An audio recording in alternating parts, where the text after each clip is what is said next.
Bien le bonsoir et bienvenue dans cette deuxième petite histoire. Aujourd'hui nous allons aborder le sujet d'un homme ayant commis des atrocités vraiment... atroces.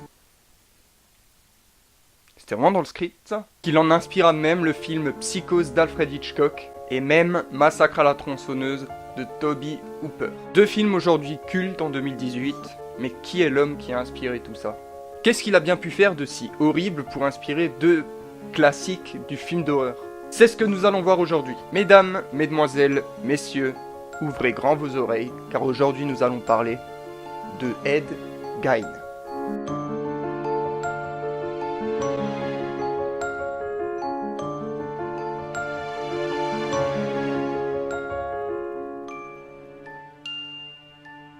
On a tous une maman de base.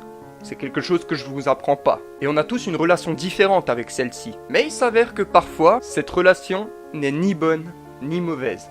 Elle est tout simplement les deux. La relation qu'a eue Ed Gein avec sa maman était quelque peu étrange. En effet, notre cher Ed Gein, né le 27 août 1906, a été élevé en compagnie de son frère par sa mère et son père. Son père était alcoolique et sa mère une luthérienne très fanatique. Sa mère répétait tout le temps à ses fils que les femmes étaient des créatures immorales et des récipients du péché. Elle se dit alors que décourager ses fils de toute envie sexuelle était le meilleur moyen pour qu'ils n'aillent pas en enfer. C'était une femme dure et dominatrice. Sa maman, Augusta, ne trouva aucune difficulté à imposer ses croyances par la force, tant à ses fils qu'à son mari. Son mari d'ailleurs n'avait pas son mot à dire quant à l'éducation de ses enfants. Bon, en fait, Augusta méprisa profondément son mari. Elle allait jusqu'à prier tous les soirs qu'il meure et elle convaincua ses enfants de faire la même chose avec elle. Le père, George, commença à battre sa femme. Mais Augusta méprisa aussi ses fils et les insulte souvent. Elle était persuadée qu'ils allaient devenir des ratés en fait, tout comme leur père. Durant leur adolescence et durant le début de l'âge adulte, Augusta priva ses deux fils, donc Edward et Henry, de tout contact avec des jeunes de leur âge. En revanche, la seule femme avec qui Ed Gein s'attacha, c'était sa mère. Le jeune garçon lui voua un véritable culte. Tandis qu'Henry, qui ne partagea pas du tout cette même adoration, mène une vie plutôt normale en fait. Et attention, c'est là que sa vie commence à basculer. Le 16 mai 1944, Henry met le feu au marais de sa propriété. L'incendie échappe à tout contrôle et les pompiers locaux ont été vite appelés pour pouvoir intervenir et éloigner le feu de la ferme de la famille. En fin de journée, le feu est maîtrisé. Tout le monde est content jusqu'à ce qu'on s'aperçoive qu'Henry n'est pas revenu des flammes.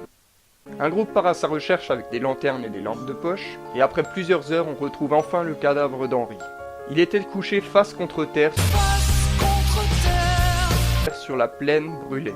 Apparemment, le décès de l'homme remontait déjà depuis un certain temps, et la mort serait due, selon les médecins, à une crise cardiaque, parce que son corps ne porte aucune trace de brûlure. Mais il a été présenté que Henry portait des ecchymoses à la tête. La police rejette la possibilité d'un acte criminel, et la possibilité d'une asphyxie à cause de la fumée du feu. Bien que certains enquêteurs soupçonnent Ed Gein à avoir tué son frère, aucune accusation n'est portée contre lui. Un an et demi plus tard, 29 décembre 1945, à ses 39 ans, le décès de sa mère le détruit profondément. Il était livré à lui-même pour la première fois de sa vie. Oui, parce que j'ai oublié de préciser, mais son père est mort aussi avant. Il refuse totalement cette mort et fait tout pour essayer de la faire revivre. En commençant des incantations sur sa tombe, il se met ensuite à déterrer des cadavres et découpe leur peau pour se faire un habit humain. Au fur et à mesure du temps, il commençait à acquérir une collection énorme de corps et des têtes qu'il découpa et préserva soigneusement dans sa jolie petite chambre. Vous sentez que ça commence à partir en couille ? Eh bien attendez, parce que le 1er mai 1947, une jeune fille de 8 ans, Georgia Weckler, disparut sur le chemin de son école et des centaines d'habitants et de policiers partirent à sa recherche en espérant trouver ne serait-ce qu'un indice. Mais rien du tout. Il trouva aucune trace, aucun corps, ou rien du tout. Plus tard, en octobre 53, Evelyn Hartley, alors âgée de 15 ans, faisait du babysitting. Son père tenta de la joindre par téléphone, mais personne répondit. Il se dirigea alors vers la maison où elle gardait les enfants, frappa à la porte, mais personne ouvra.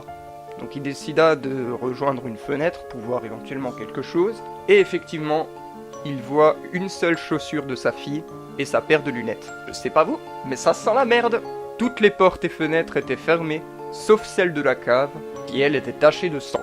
Il entra par cette porte et y vit des traces de lutte. Il appela instantanément la police qui vit d'autres indices comme la deuxième paire de chaussures, des traces de pas et l'empreinte sanglante d'une main sur une maison voisine. Ouais, alors on est en 53, à l'époque relever une empreinte ça se faisait pas aussi facilement. Le 16 novembre 1957, Berenice Worden, alors âgée de 58, propriétaire d'un magasin de Plainfield, disparaît dans les mêmes circonstances que Mary Hogan, la tenancière d'une taverne de Pingrove dans le comté voisin près de 3 ans auparavant. Un témoin ayant vu rôder Ed Gein autour de la propriété du magasin à l'heure de la disparition, le dit directement à la police et s'empresse d'aller l'interroger. Il se rend à la ferme de ce dernier, l'interroge sur qu'est-ce qu'il a fait de sa journée, et des incohérences flagrantes font surface lors de la première version de ce que raconte Ed et de la deuxième. Quand les policiers lui font remarquer, il déclara que c'est un coup monté contre lui quant à la disparition et la mort de Berenice Werden, alors qu'on lui en a même pas encore parlé. Champion. Oh le con! Oh le con! Il est con, hein? Oh. Arrêté le jour même, mais tu m'étonnes, celui qu'on surnomme désormais le boucher de Plainfield est accusé d'avoir assassiné 2 femmes et mutilé plusieurs cadavres qu'il a déterrés. En fait, il a beaucoup plus que 2 victimes à son actif, puisqu'on retrouve chez lui le visage et ossements de plus de 15 corps qu'il a déterrés au cimetière. Les policiers se rendent à la maison de Ed et constatent une vraie boucherie. On retrouve notamment des abat-jours, des fauteuils, des rideaux, des gants et des draps en peau humaine et une ceinture faite en mamelon. Ikea. Et certains cadavres et morceaux de tête dans des bocaux. Le corps de Berenice Worden, pendu par les pieds à une poutre, a été décapité, éventré et vidé de ses entrailles.